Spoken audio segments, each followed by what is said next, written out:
Hi guys, Miss Tina here. Hope you're doing well. So I thought since St. Patrick's Day is coming up, we could do a St. Patrick's Day craft together. So what you're going to need for our shamrock is an apple,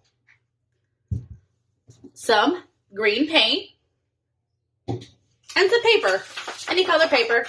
I have a light green paper here. So what you're going to do first is cut your apple in half. I've already cut my apple up, so now we're going to dip our apple into our paint. It should look like this. Now we're going to press down on our paper. Give it a couple seconds. 1, 2, 3. Now we have the first part of our shamrock. Let's dip it again. Get it in there.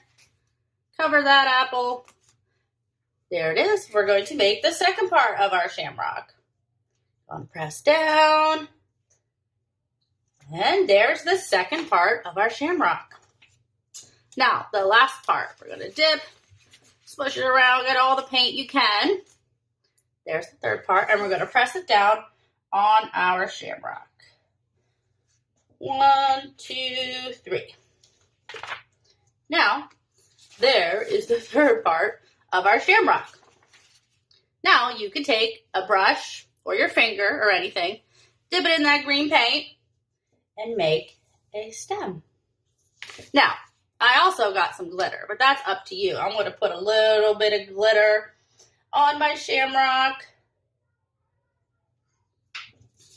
Cup it in there a little bit so I don't get glitter everywhere. And there is your shamrock. I made some the other day. Mine looked like this. It's a regular old shamrock here. This one I did on white paper and I outlined my shamrock. Pretty cool, huh?